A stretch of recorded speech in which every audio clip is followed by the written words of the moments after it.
Shalom, everybody. Shalom, shalom. This is Akiva Gershom, Vegan Rabbi. Thank you so much for joining me and joining all of us, whether you are viewing this live or recorded afterwards. It's really an honor and a pleasure for me to be here with you, even virtually, and be able to share some of the things that I want to share with you tonight, today, wherever you are in the world. And hold on one second. Just want to move something here. Not sure why that's there, but whatever. Okay. I see something on my screen that you guys probably don't see on your screen, but it's all good. So yeah, I'm really excited about this topic. It's a topic that's very close to my heart. It's something that's been part of my life and on my mind for many, many years, over 2 decades, in fact. And I'd like to share some things that I've learned along the way from life, from experience, and also specifically from Judaism, to share some Jewish teachings that are very related to the general idea of activism and specifically with vegan activism. And we're going to look at a few sources, a few Jewish sources. Know that whenever you talk about anything and start bringing in Jewish sources, the amount of sources that you can bring are almost endless. But I picked a few just for this webinar, just to kind of get a conversation going, get a sharing going, use them. But know that, as we say traditionally, what is shared here is not the end all be all. It is a few selections, and there's, of course, always a lot more. So before I start my slideshow, which I'll be using to share the sources and guide our webinar, I just want to share a little bit about myself, a little bit about my own personal background, very, very briefly, but specifically as it relates to this. Some of you do know me, even if it's virtually, just from my sharing, from maybe a previous webinar, my online course, wherever you know me from. Maybe some of you don't know me at all. I'll just share a brief little background just so you can have some context of who I am and why I'm doing this. So of course, my name is Akiva. I'm originally from America, originally from New York. I grew up in a suburb of New York City, just to the northwest of New York City. I like to say I had a very standard, I believe, Jewish American suburban, not religious upbringing. Okay, I didn't grow up religious in the traditional sense. I grew up going to public school, which meant I went to Hebrew school. My family belonged to a conservative synagogue. And like most of my friends, we went a couple times a year, Rosh Hashanah, Yom Kippur, and that was pretty much it. We did stuff for Pesach, for Passover, but our Jewish roots weren't running so deep, and our Jewish practice wasn't so vast. We did a couple things throughout the year, and that was pretty much it. Long story short, I get to high school, towards the end of high school. The little Judaism I had in my life, it wasn't interesting, it was uninspiring, it felt archaic, old, irrelevant, and meaningless to me. So I started giving up even a little bit that I had, and that continued into the very, very beginning of college, where I really divorced myself completely from my Jewish identity, any Jewish practice that I or my family did have. And I was really looking for something else. First, second year of college, starting to get interested in spirituality and wanting to find something more interesting maybe than some of the parts of my upbringing. There's a lot of great parts of my upbringing, thank God. But when it came to meaning and purpose and spirituality, it was pretty much absent. And so when I was in college, I started looking, searching, reading, experiencing, from this ism to that ism, not thinking that Judaism had any part of this search. But then I started to learn about, well, let me pause for 1 second. At the end of my first year in college, let me even go back one step before that, actually, in high school, 11th, 12th grade, I started to get involved with activism. Right? I have a twin sister. She started to get involved with activism already in 9th grade. Right? She tried to inspire me, but it took me a couple more years. So by 11th grade, I was ready to start, trying to make a difference in the world. And I started to join organizations and even get into leadership positions, 11th and 12th grade. And by the time I got to college, activism was really one of the main things that I wanted to do in college. Of course, in addition to courses and classes, but activism outside of the classroom was really one of my major passions, and got heavily involved right away when I got into college, and was in multiple different campus organizations, and over the years eventually got into leadership positions of some of those organizations as well. back up a little bit, in conjunction, almost parallel to that involvement in activism, was this spiritual search. And one of the things that really brought my spiritual search to checking out Judaism again was the fact that I started to learn about environmental teachings in Judaism that I didn't know anything about. Here I am, 19 years old. I thought I knew, everything about Judaism. Clearly, I didn't. But whatever I did know seemed, as I said before, very archaic, boring, irrelevant, meaningless. But these teachings that I started to learn about the environment, about environmental consciousness and responsibility were shocking to me. I never thought Judaism would contain such teachings. And that just opened up the door wider and wider for me to explore Judaism in general, but specifically these kinds of teachings in Judaism.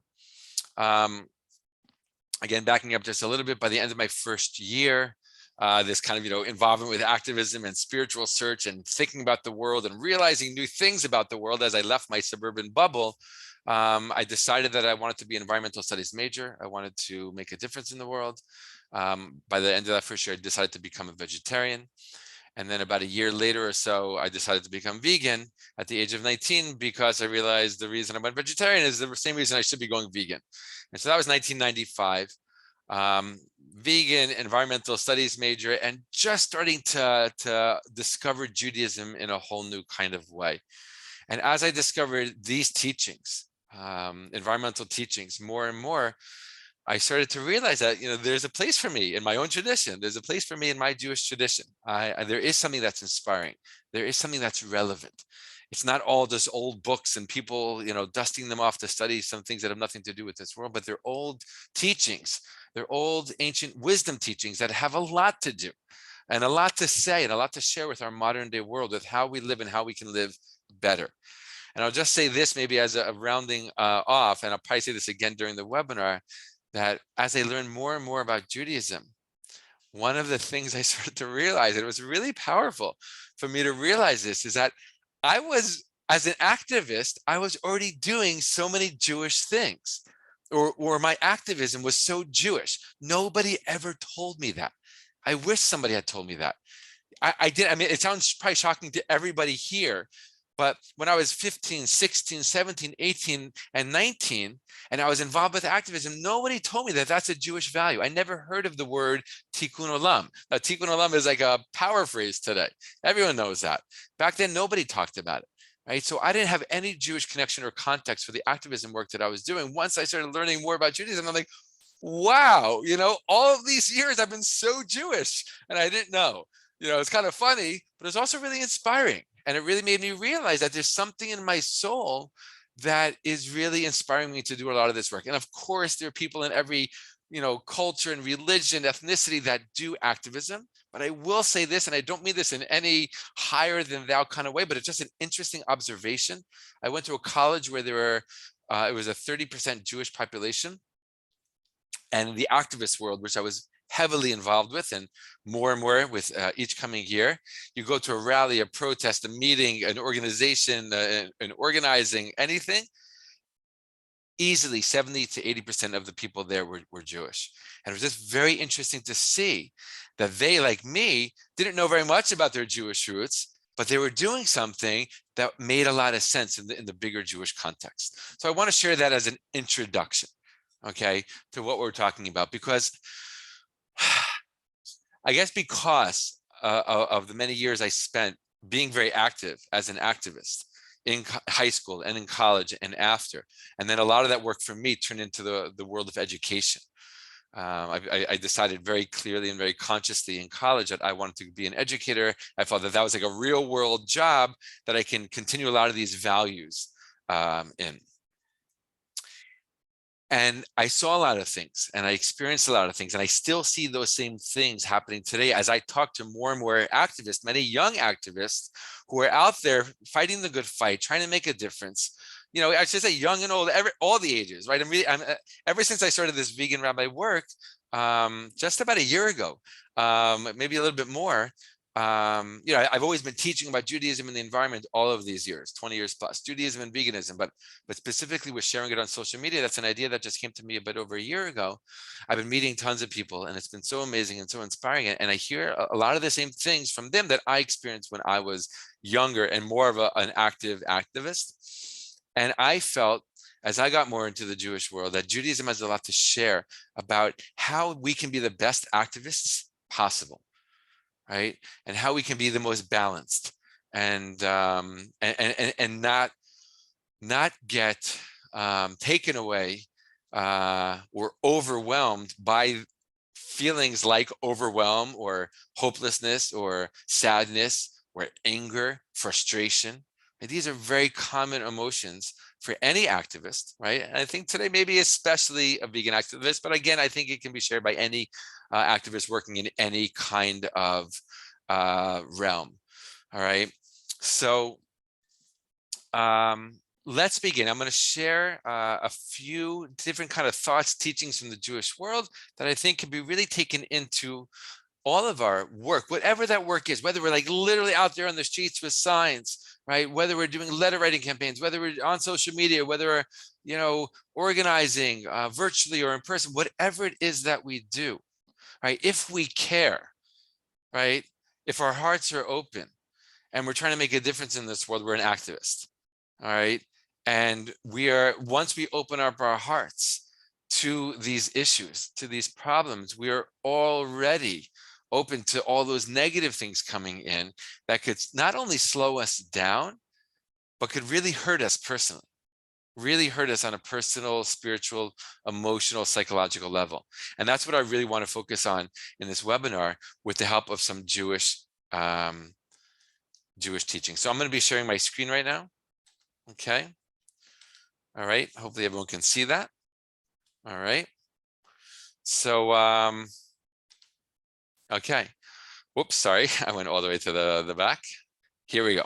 Spiritual tools for the vegan activist. Spiritual tools for the vegan activist. And it's my pleasure and honor again to be sharing this. So let's talk. I'm going to be sharing about 5 different ideas, teachings with everyone today. Number 1, and they're not really in any specific order. Maybe they are, maybe an order will become revealed as we go through them. I think they're all really important. All right. But I want to start with this. Number 1, we're not meant to do it all. Right. I think especially when we're younger, right? Especially when our hearts and our minds and our souls are really first opening up and we're seeing the problems of the world, we get so, on one level, overwhelmed by how many problems there are in the world, but we get so excited and passionate and motivated to do everything we possibly can to fix it all. We want to, which is such a beautiful thing. I again, going back to the story I shared with you before, I grew up. I lived the first 17, 18 years of my life in a bubble, in a suburban bubble where I didn't realize the results of my actions. I didn't realize the consequences of my choices. I didn't know it. I didn't see it. Nobody talked about it. It didn't exist. Only when I went away to college, both physically 3 hours away, but also mentally in a whole new kind of stage of my life and place within myself, did I start to look at the world in a different way. And that first year of college, that's when everything started to hit me, bombard me. It was amazing. It was eye-opening. It was, realization after realization, but it was also very, very overwhelming. I remember after that first year in college, after all these incredible realizations about the world, you mean when we buy that product, it does that to the environment?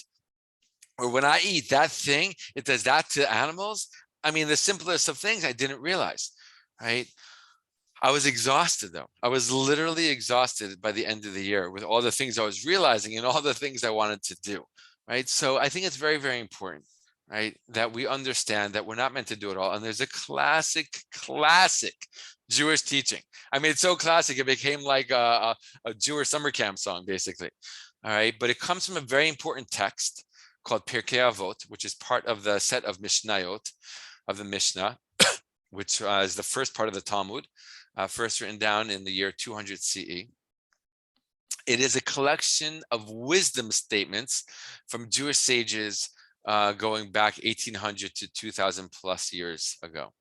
And one of these statements, one of the most popular, famous, well-known statements is from Rabbi Torfon. I have the Hebrew there for those who know Hebrew, right?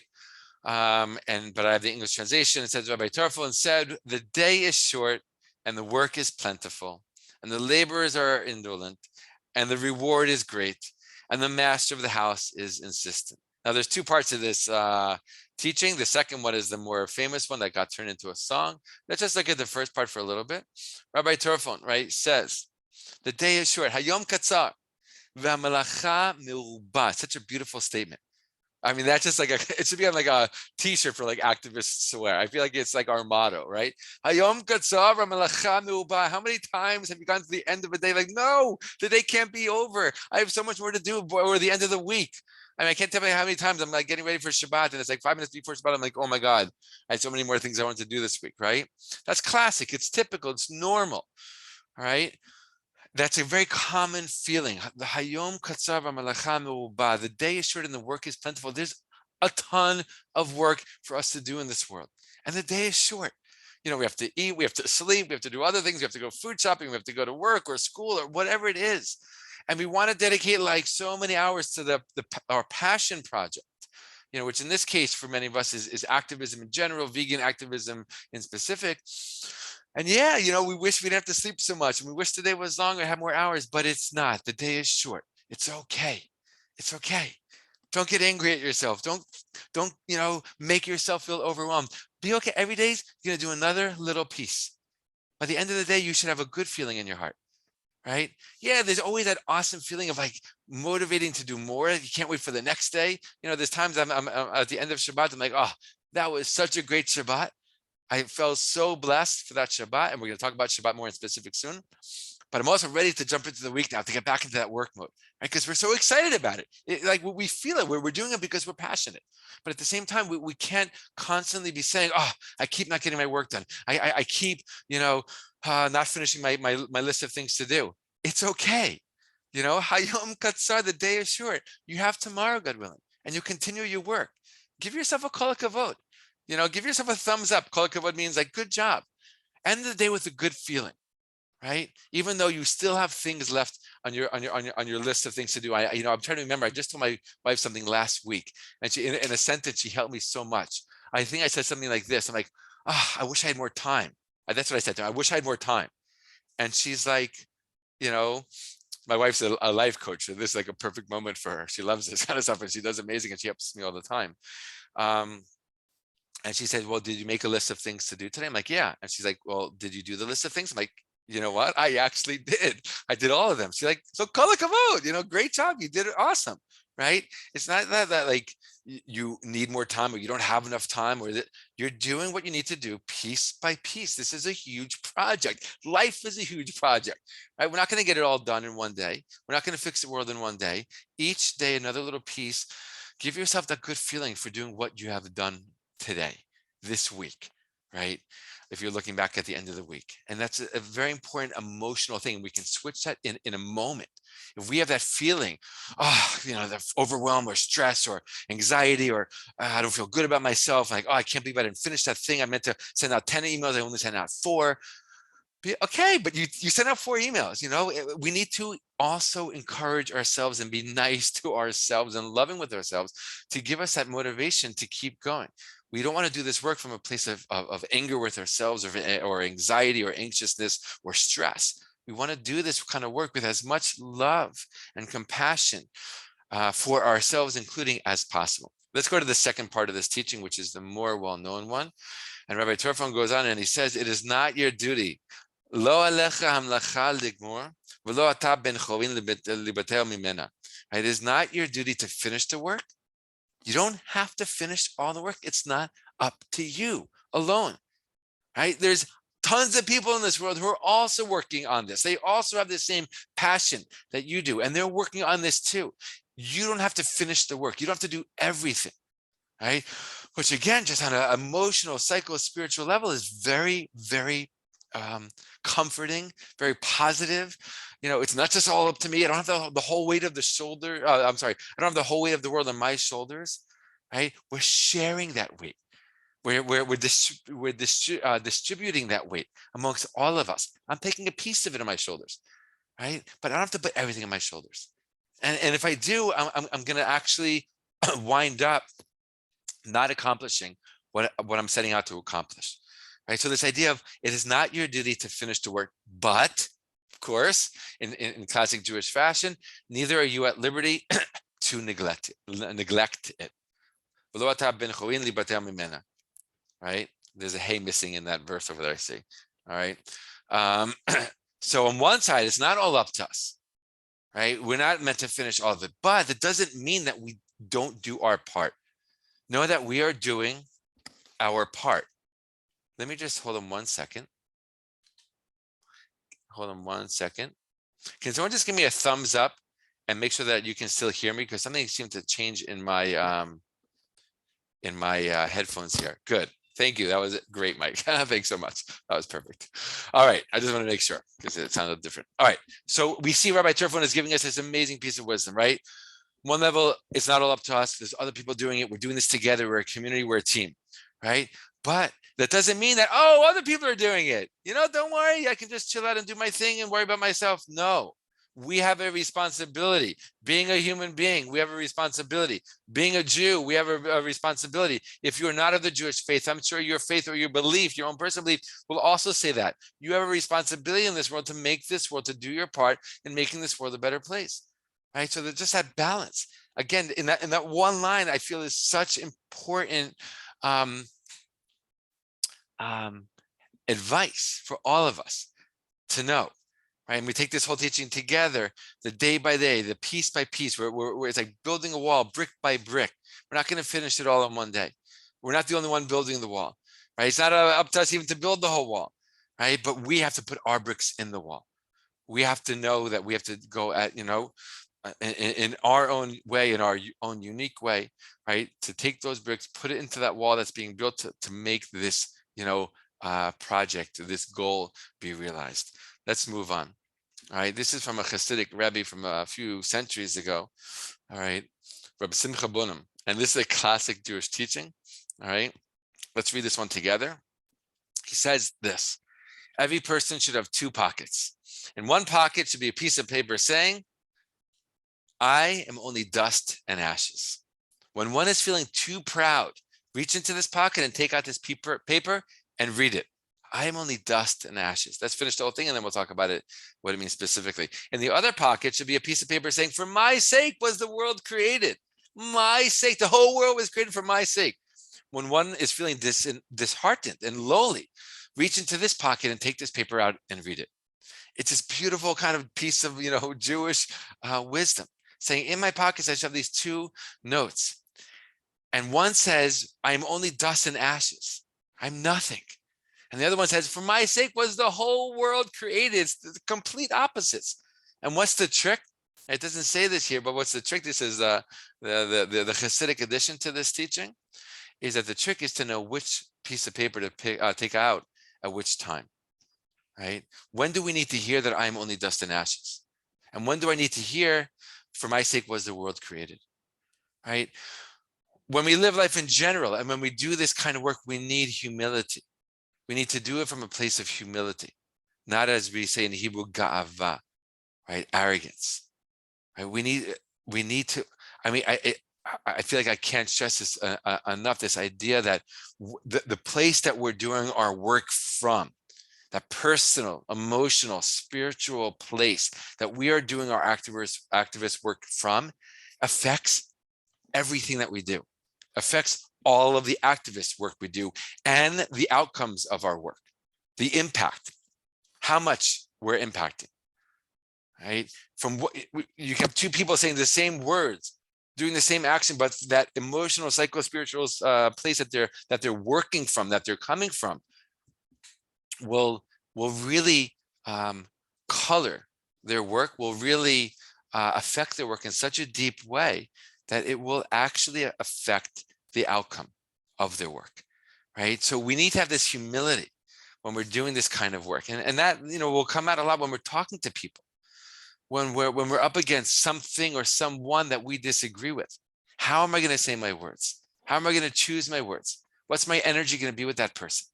Right? Staying humble. It's not all about me. I am dust and ashes. I am a vessel. right? I think in the activist language, I think that's maybe a better way to say it. I am an empty vessel trying to bring goodness into the world. There's goodness already, that's wanting to come into this world. Let it come through me. Let me be a clear and clean, open vessel for this goodness to come into the world. So I'm only dust and ashes.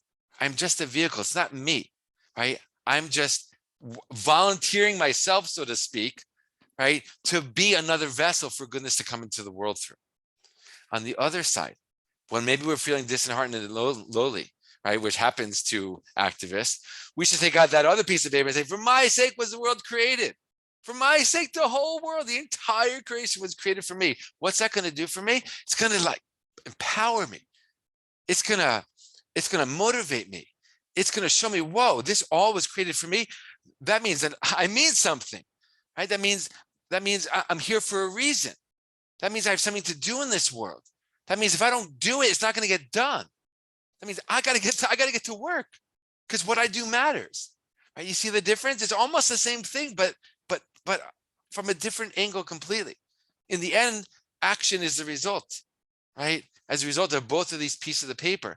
But the motivation is coming in a different way at a different time, depending on where the person is holding, so to speak, how the person is feeling, that personal space that they're found in. Right. So what do I need to hear in every moment? Is it that message of humility, that I'm just a vessel here, right, for goodness to come into the world? Or is it like, yalla, kiva, get going, because if you don't do it, nobody's going to do it. Nothing is going to get done. It's all dependent on you, right? It's like, you feel like you're like this like NBA player going onto the court, like ready to play that game. Right? And we should feel that way sometimes, right? That's also a feeling we should be feeling at the right time, right? Both of these feelings are just a question of which time and what time we need to hear them. Moving on. Number 2. This is such a big one, my friends, such an important one. Recognizing the good already in the world. Oh my, I'm sure you can relate already, right? As activists, I mean, what is basically the definition of an activist? Someone who wants to help the world, to change the world, to better the world, to improve the world, to fix the world. Why? Because there's so many problems with the world. There's so many problems with the world. And as an activist in general, a vegan activist in specific, and oftentimes we're not just one kind of activist, we're involved with all kinds of different causes. And we're passionate, we care. But it's like, whoa, there are so many problems in the world. This world is so messed up. I can't believe it. How are we ever going to fix it? How is it ever going to get fixed? I mean, we're just not enough people. Only 20 people came out to the rally yesterday. Or only 200 people came out to the rally. What, only 200 people care in the city of 10,000? What's going on? I'm on a campus of 7,000 and only 14 people showed up. What's the matter with people? Right. So as a direct result of us caring, right, we see lots and lots of bad in the world, lots of negativity, lots of problems, lots of things missing, lots of lack. Things are lacking in a world. And that could have a major impact and effect negatively, God forbid, but negatively on our own being. And then, of course, like I said before, I'll say it again. My being, my person is negatively affected by what's going on in my life, then how good could I do what I want to do in this world? How much of a positive impact can I really make in this world? Therefore, I need to take care of myself as an activist. I need to spiritually, emotionally, psychologically take care of myself. And one of the ways I believe it, I see this from Judaism, right? I see this from Judaism, is recognizing the good, right? Making sure I also see the good in this world. Okay, just please give me another thumbs up that we're still good with the sound. People can still hear me. So I'm going to just do a thumbs up again for me, just because. Okay, good. Thank you. All right. So there are so many teachings that we could look at from the Jewish tradition. I just picked a couple, right? And I just want to start off with this very, very first prayer. And we know in Judaism, the big thing is prayer 3 times a day, all different kinds of prayers and blessings. The first thing, according to Jewish tradition, the first thing that we say, I open up my eyes, I'm still in bed, I didn't put my feet on the floor yet. And the first word I say is modeh, or modah for a female, modeh ani lefanecha. I give thanks to you, living and everlasting King, for you have restored my soul with mercy. Great is your faith. There's a million things you can say about this prayer. I just want to use it for this specific reason, that I'm starting my day by giving thanks. It's a very Jewish idea. Think about it. How do you say Jew in Hebrew? Yehudi. How do you say Judaism in Hebrew? Yahadut. It comes from the word lihodot, which means to give thanks. The essence of being a Jew is to give thanks. When you give thanks, what are you doing? You're giving thanks for something good in the world. You don't give thanks for problems in the world. When things are broken or bad or hard or challenging or horrible or oppressive, you give thanks for the goodness in the world, right? And the fact that, according to Jewish tradition, we are meant to start our day and our days with these words, Modeh ani, I thank. It's already starting off the day in this powerful kind of way, spiritually, personally, emotionally, psycho-spiritual, psychologically, that I'm starting off with something positive. I'm recognizing right away that there is positivity in this world. And that's an important lesson for activists, because we can get majorly overwhelmed by the amount of problems that there are in the world and that we are seeing in the world. And it only seems that as activists, we see more and more problems. So recognizing the good, not ignoring the bad, right? Not ignoring the problems, not running away from them, not hiding from them, but recognizing that there's also a lot of beauty in the world. There's a lot of goodness in the world. Take time to literally smell the flowers, do things for yourself, right? Make sure you also take the time to recognize the goodness. And there's this beautiful verse from Tehillim, from the book of Psalms, that says, "Ma rabu ma'asecha Hashem kulam b'chochma asita, malah ha'aretz kinenecha." How many, right? Or how many numerous are the things you have made, O Lord God? You have made them all with wisdom. The earth is filled or full of your creations. Now, I learned from a teacher many years ago who taught me something amazing. And I try to do this literally every day. There are days that I forget. When I remember, I love it. And I think back to him. He taught me this over 20 years ago, about 20 years ago, maybe. He said, there should not be a day that goes by that you don't say this verse, that you don't get outside, look into the world, look into nature, look at the clouds, look at the trees, look at a bird, look at an animal, look at the moon, look at the stars, look at anything. Find the beauty in the world and say this verse.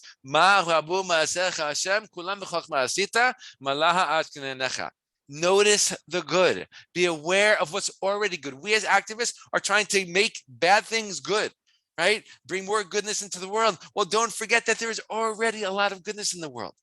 Recognize that. Don't get pulled down by all the bad, by all the negative, by all the oppressive, by all the wrong. It's there. It's not going anywhere for now.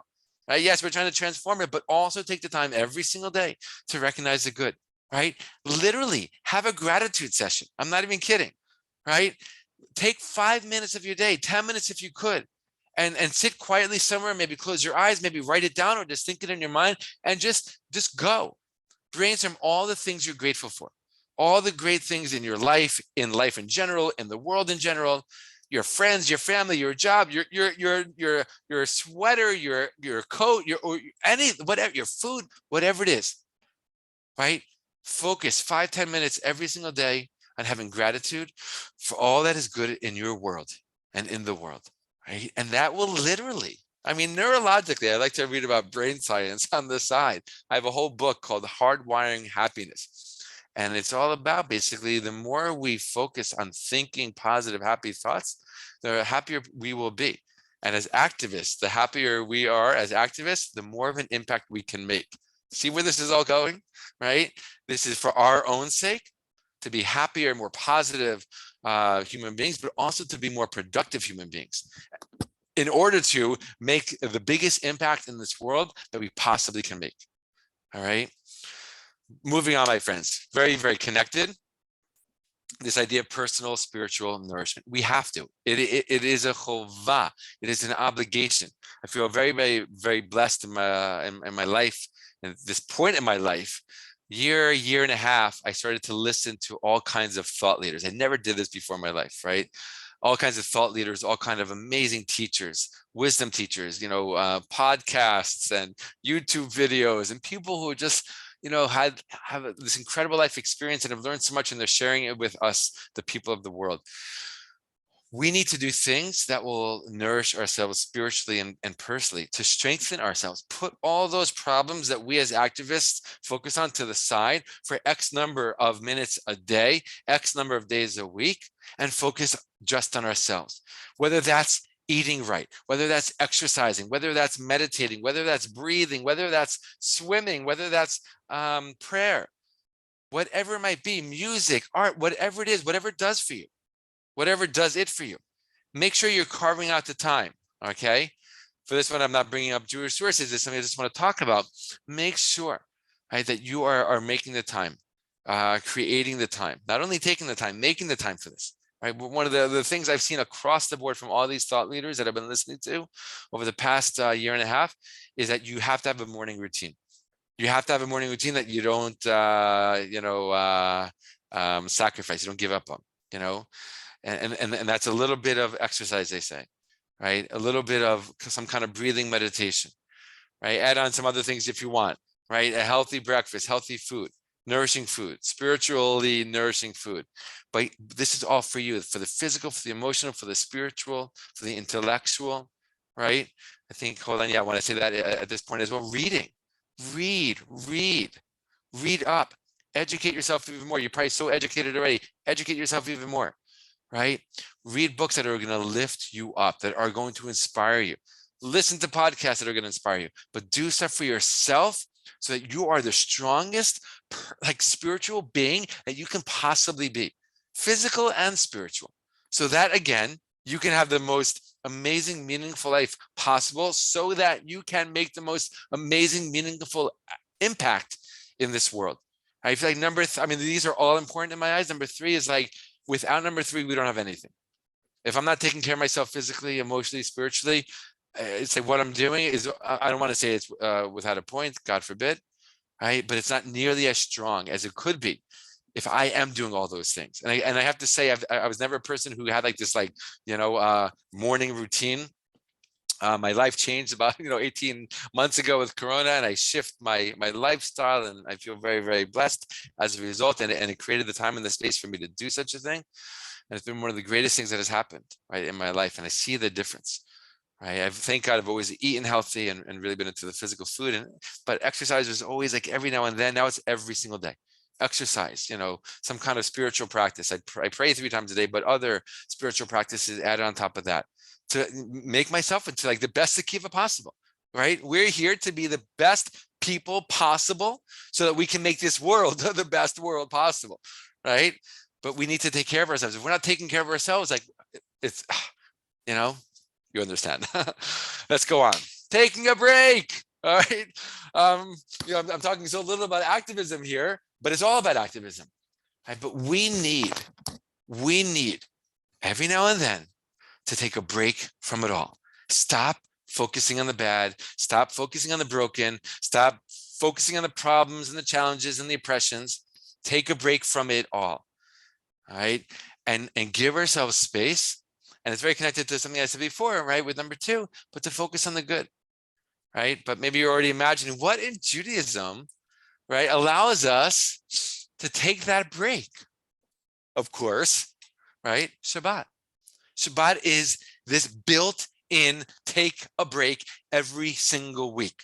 1 out of 7 days, we take a break in many different kinds of ways, right? We're taking a break, but in terms of the realm of activism, one of the most amazing things I learned in my early years of exploring Judaism, right, for the first real time when I was 19, 20, 21, was, I'll say 2 things. One, that Judaism is basically an activist movement, right? I mean, what's a definition of an activist movement? An activist movement is focusing on a problem, right? An issue, a cause, and trying to solve it, trying to cure it, trying to overcome it, trying to transform it.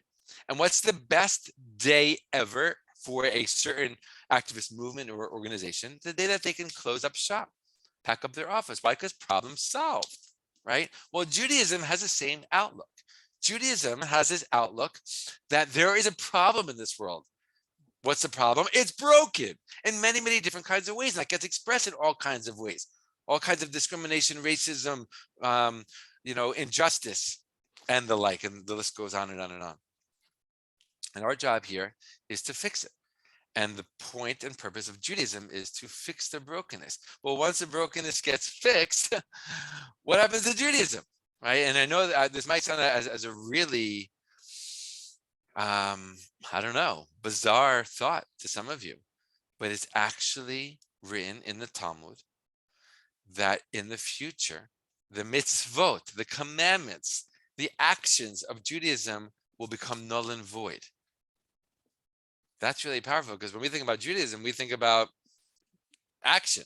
You know, yes, Jews are called people of the book, but there's actually there's an argument that says which one is better, study or action.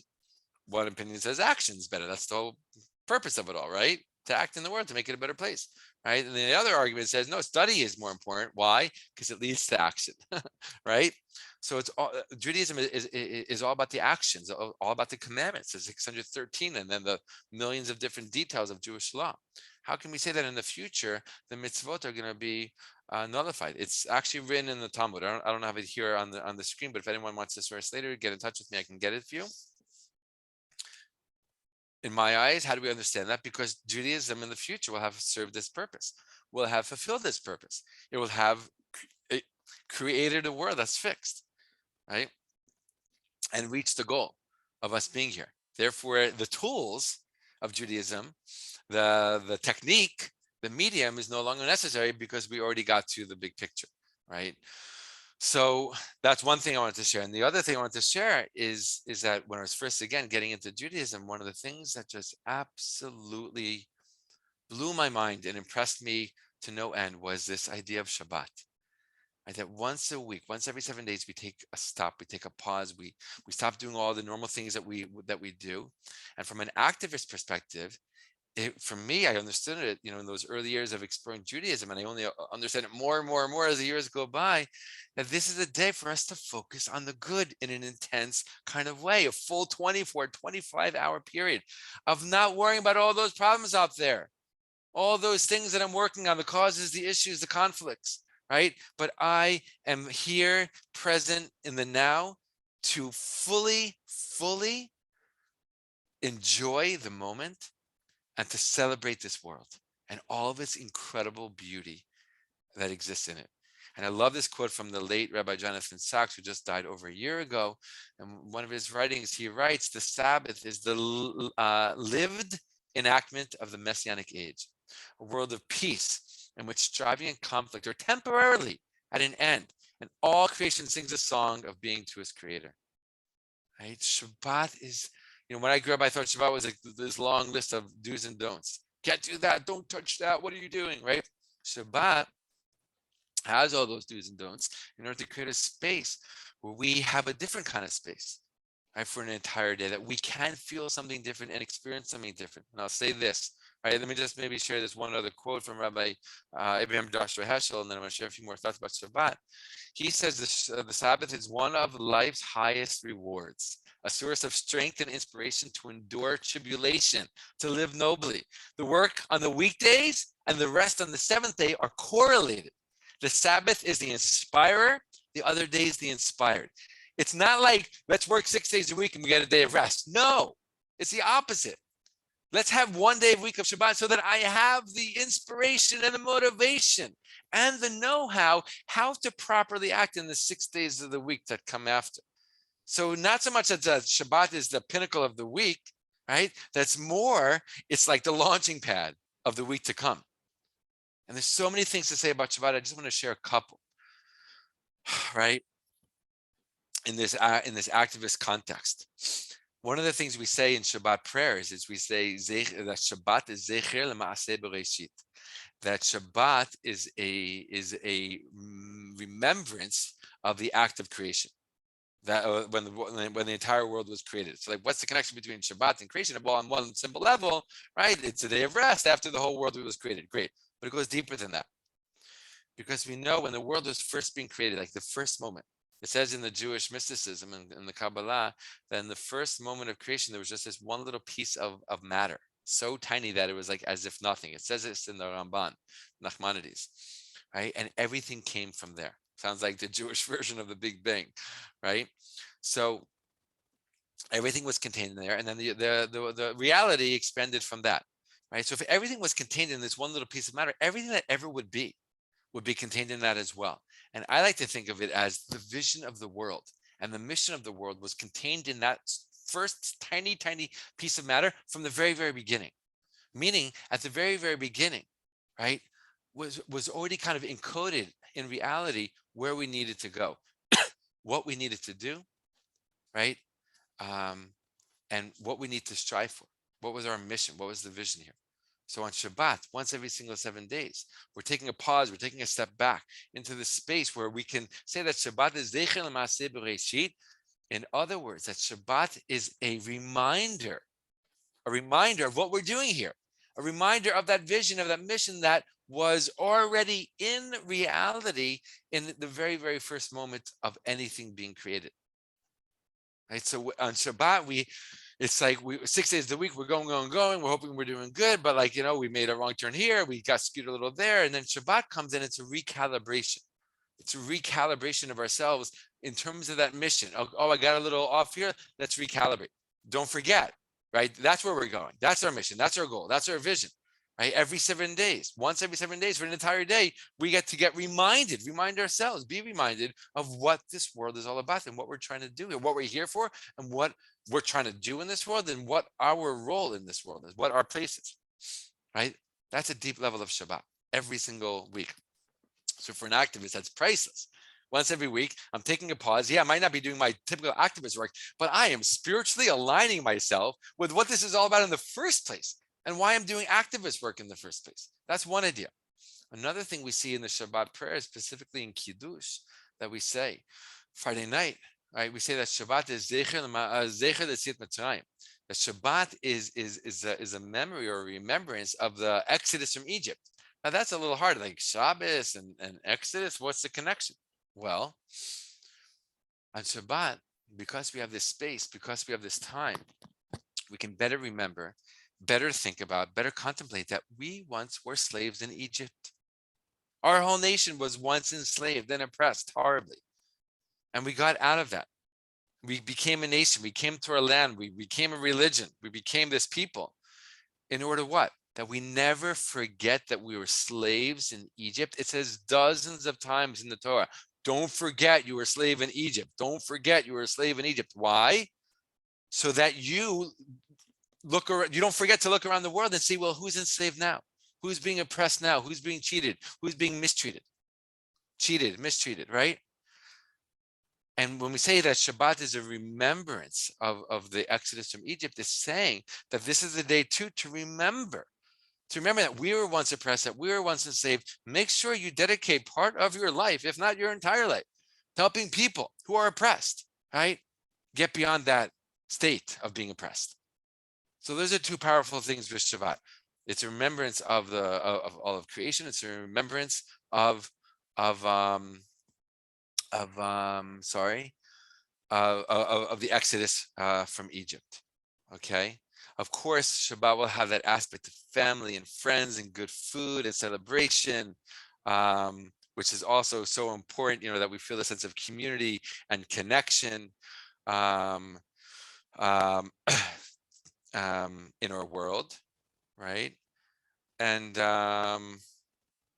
I would just say the last thing in terms of Shabbat is that and this already kind of ties in to things we said before, but it gives us, if it's hard during the week to find that space to, be spiritual or have those spiritual moments, Shabbat, not always, oftentimes, depending on where you are, what's going on, could be a great time to give yourself more of that time, more time to stretch in the morning, more time to breathe in the morning, more time to do yoga, meditation, prayer, whatever it is that you have chosen to bring more spiritual inspiration into your life, right? We have this day off built in to into our week, into our lives, into our tradition. And I'll just say one more last thing about Shabbat before we go on to the last thing. Sorry. And I feel like this is kind of like, touching on a more subtle part of Shabbat. But, up until now, I've been saying, we take a rest from our activist work. on Shabbat. But on some level, we never take a rest from our activist work, even on Shabbat. How so? Now, me personally, I'm not going to go out to a rally. I'm not going to turn on a computer. I'm not going to post anything on social media because I don't do these things on Shabbat. So how am I affecting the world on Shabbat? I'm like being like such like this like insular Jew, you know? Shabbat's like the most Jewish day of the week where I'm like so not connected to the world. But no, we have to realize, and this is so important, that it's not all about the physical. Judaism teaches us from the get-go, thousands of years of Jewish teachings and wisdom, right? Trying to remind us that we are not just a body, we are also a soul. The world is not only physical, it is also spiritual. We don't only affect reality in physical ways, we affect reality in spiritual ways. And by me strengthening myself spiritually on Shabbat during the week, if I can do it during the week, amazing, right? But at least on Shabbat, then I am actually making the world a better place. Judaism is very, very clear about this, that everything we do, whether or not it seems obvious or not, every action we take is fixing the world, is helping the world, is elevating the world, right? Is bringing the world closer to its tikkun, to its fixing. Even if it's me saying a blessing over a piece of fruit, even if it's me saying this silent prayer and I'm like inside my own mind, heart, and soul, if I'm working on myself spiritually, then I am also by default working on the world physically and spiritually. It's all connected, right? It's all connected.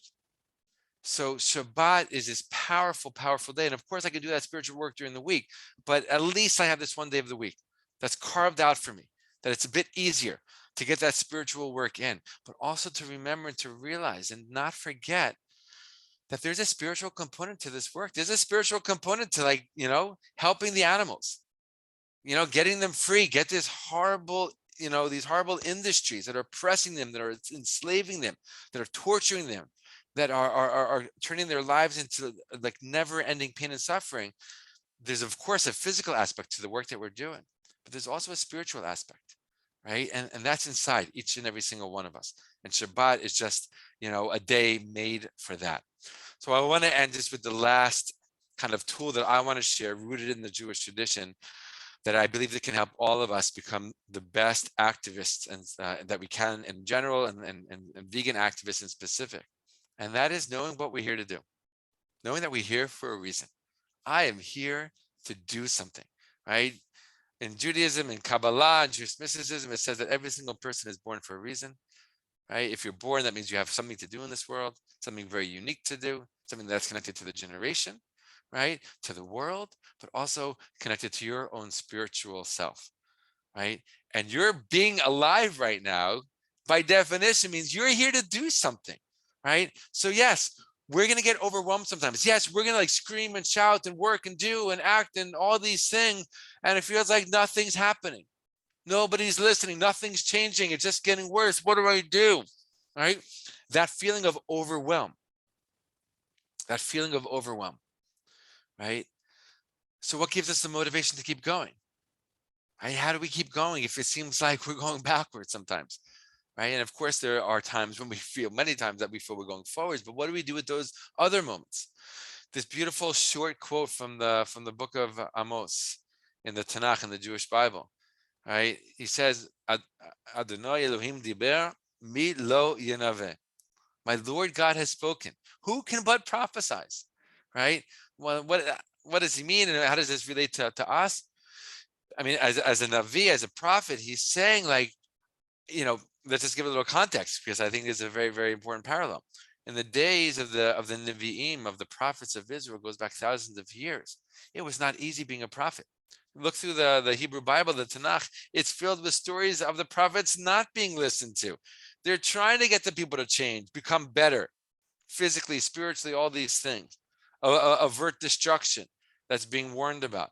And it's like the people never listen. So being a prophet in ancient Israel was one of the worst jobs possible. It was one of the hardest tasks, right?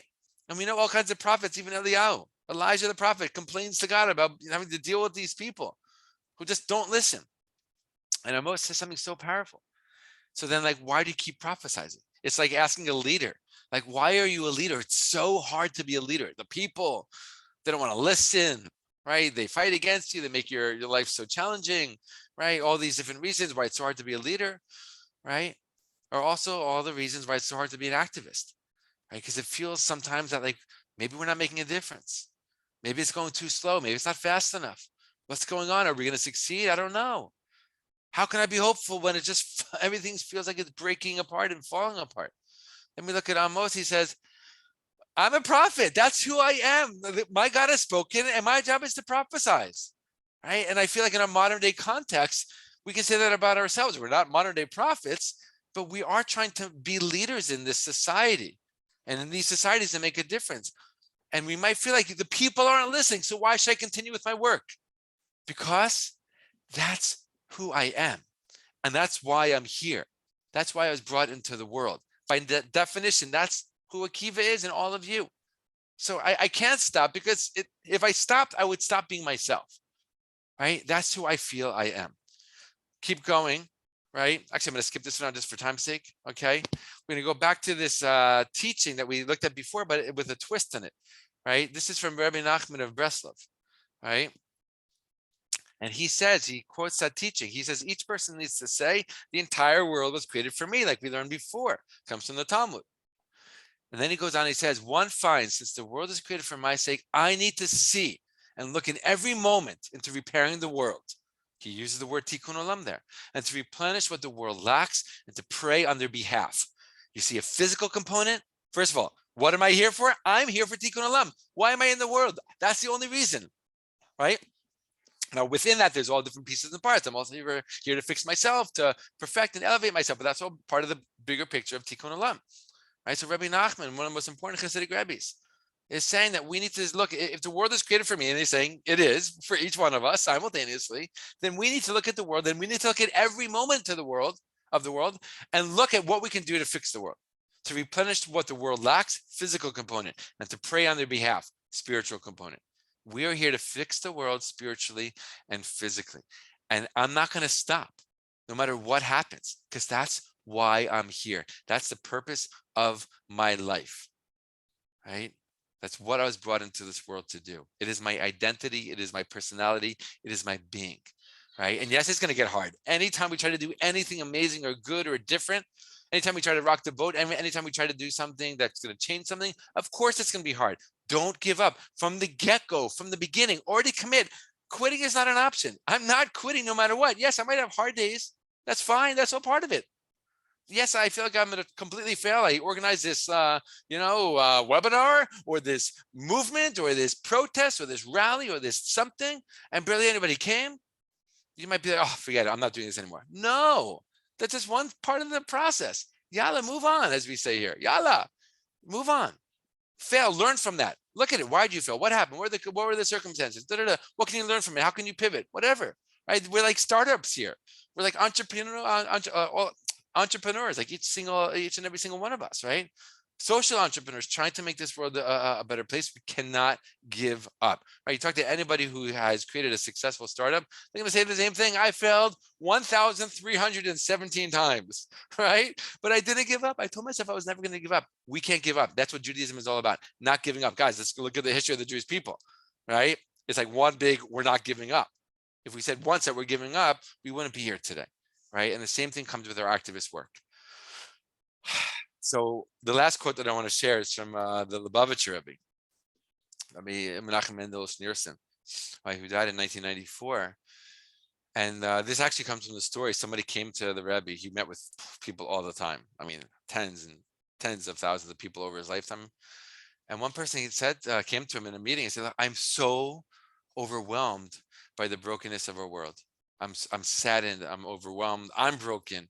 There's so much darkness in the world. I don't know what to do. I don't know how to deal with the darkness. What do I do, Rebbe? This person said to the Rebbe. And the Lubavitcher Rebbe said back to this person, he said, your job is not to fight the darkness. Your job is not to dispel the darkness. Your job is to increase the light. Right?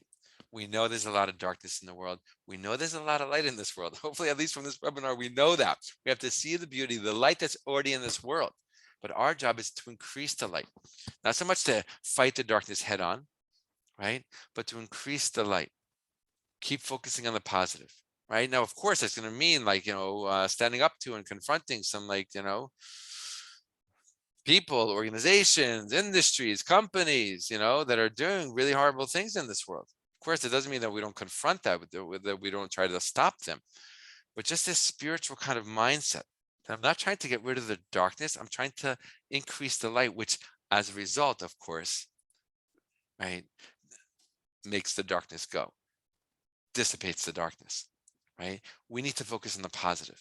And maybe that's the last thing I want to share in this webinar is that as activists, the thing that I got the most, I mean, there's so many things I got from the Jewish tradition in terms of how to be the best, person I could be, the best activist I can be.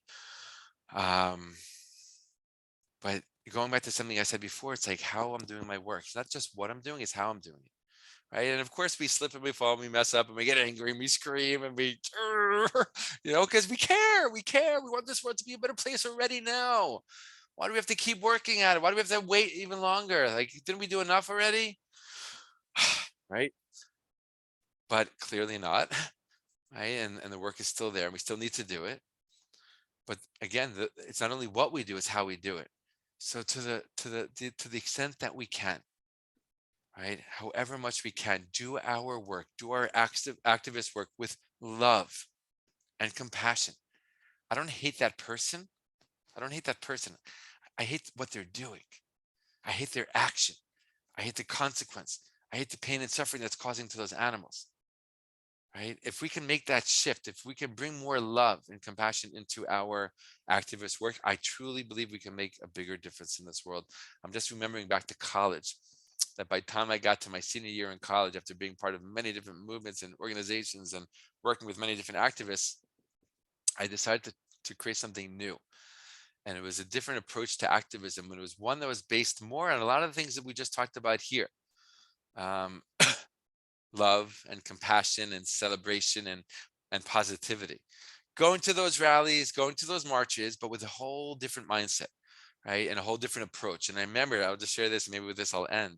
I remember this one protest that we were joining, my organization and the people that were with me, and we had to walk down this hill from our college campus to where the rally was, and we're marching and going down there, a whole group of us in a certain kind of way.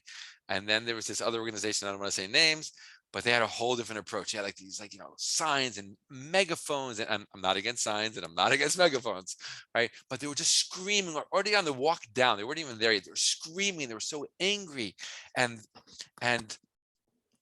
their energy was so different. In my eyes, right? Sorry, I sound a little judgmental. It was so off, right? It was creating more of that negative energy in the world, and we can't fight negativity with negativity, right? We can't fight darkness with darkness, right? We have to fight it with light. We have to fight negativity with positivity, right? And I feel that is one of the essential Jewish teachings of life in general, but specifically for us, those people that care so much, that want to make this world a better place, right? And it's hard sometimes. And of course, we're going to slip, and of course, we're going to fall, and we're going to get angry. We're going to do all these different things. But to the extent that we can remember that, I really believe it'll impact our lives in incredible positive ways and impact our work in incredible positive ways. And as a result, by default, I impact the world in incredible and positive ways. So I want to thank everybody for joining this webinar. It was a pleasure and an honor for me to share. And hold on one second. Yeah, it was a pleasure and an honor for me to share. And I just want to give a blessing to all of us. Kol hakavod that you care, kol hakavod that you're here, kol hakavod that you're watching this. And even if you're not watching this, kol hakavod for the work that you're doing in this world, for the animals, for the environment, for the people, for the world, for everything, right? Really realizing that what we're here in this world to do is to make this world a better place for every single level of creation. And that's definitely the Jewish vision. That's definitely the Jewish mission. And I hope we can all be inspired by these teachings and all the other teachings that are out there, to be the best people we can be the best activists we can be, so that we can make this world the best world it can possibly be. So shalom and todah to everybody, and all the best.